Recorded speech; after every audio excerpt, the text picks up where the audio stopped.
કહેવાય છે કે આ પૃથ્વી પર જો કોઈ બીજું સાક્ષાત સ્વર્ગ હોય તો એ છે કેદારનાથ, જ્યાં સમય થંભી જાય છે અને માત્ર શિવનો નાદ સંભળાય છે. સ્કંદ પુરાણ સાક્ષી છે, જ્યારે દેવાધિદેવ મહાદેવે માતા પાર્વતીને કહ્યું હતું કે આ સ્થાન એટલું જ અનાદિ છે જેટલું કે હું પોતે. 12 જ્યોતિર્લિંગોમાં સૌથી ઊંચાઈ પર બિરાજતા બાબા કેદાર, જેમણે પ્રલય જોયો છે, કુદરતનો કેર જોયો છે, પણ યુગોથી જે અડીખમ ઉભા છે. ચાલો જાણીએ આ રહસ્યમય અને દિવ્ય ભૂમિની અદ્ભુત ગાથા. વાત છે દ્વાપર યુગની. મહાભારતના યુદ્ધ પછી પાંડવો ગોત્ર હત્યાના પાપમાંથી મુક્તિ મેળવવા મહાદેવને શોધતા ઉત્તરાખંડ પહોંચ્યા, પણ ભોળાનાથ તો દર્શન દેવા જ નહોતા માંગતા.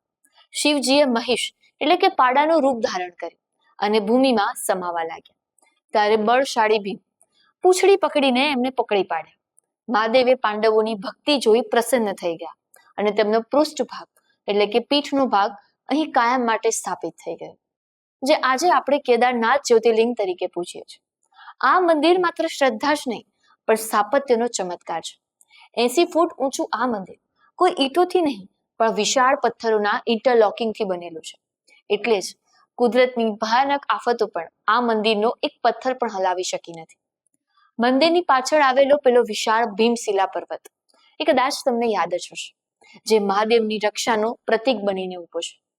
કેદારનાથ એ માત્ર એક મંદિર નથી, પણ દરેક શિવ ભક્તનું સપનું છે, જ્યાં મહાદેવની જટા, મુખ, ભુજા અને નાભિની પૂજા અલગ અલગ સ્થાનો પર થાય છે.